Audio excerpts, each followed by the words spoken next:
আদানি নিয়ে একটা বিশাল আলোচনা আমরা দেখেছি কিছুদিন আগে, কয়েক বছর আগে, যাকে নরেন্দ্র মোদীর কেশিয়ার বলা হয়। তো আমরা দেখলাম যে আদানির সাথে বাংলাদেশের একটা চুক্তি হলো। ভারতের বিখ্যাত সাংবাদিক পরাঞ্জয় গুহঠাকুরতা তিনি তার একটা লেখায় বলছেন যে এই যে চুক্তিটা হলো বাংলাদেশের সাথে আদানির, এটা যতটা না বাংলাদেশের জন্য অতি জরুরি, তার চেয়ে বেশি হচ্ছে মোদীকে খুশি করার চুক্তি, এবং তার চেয়ে বেশি হচ্ছে শেখ হাসিনা বাংলাদেশের ক্ষমতায় টিকে থাকবে, এই টিকে থাকার ফিটা আদানির মাধ্যমে মোদীকে পাঠানো হতো, যেটার আরেকটা নাম ছিল ক্যাপাসিটি চার্জ। আপনি তার বিদ্যুৎ ক্রয় করেন আর না করেন, প্রতি বছর আপনাকে $450 মিলিয়ন তাকে আপনার ক্যাপাসিটি চার্জ দিতে হতো।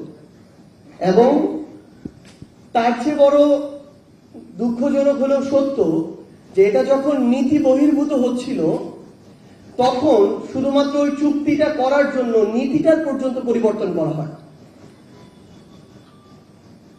এইভাবে ক্ষমতায় টিকে থাকার জন্য ঠিকাদারদেরকে, যারা ক্ষমতায় টিকে রাখে, তাদেরকে চার্জ দেওয়া হয়েছে।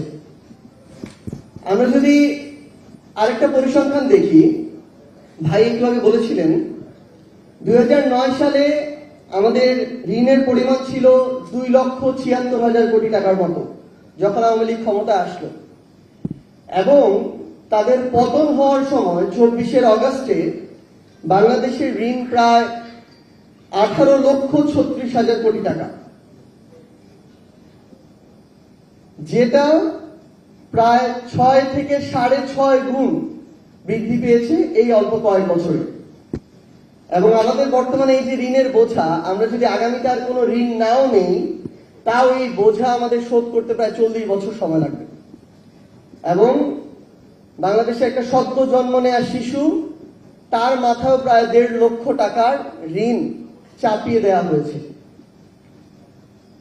আরেকটা ঘটনার দিকে যদি আমরা লক্ষ্য করি, আরেকটা পরিসংখ্যান,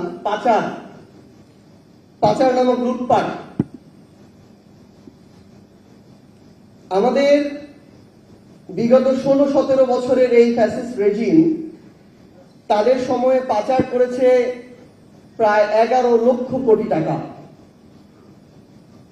যেটা দিয়ে 35-40টা পদ্মা সেতু নিমিষে বানানো যেত। যেই পদ্মা সেতু নিয়ে এত গৌরব, সেখানেও প্রায় 30-40% টাকা তারা লুটপাট করেছে।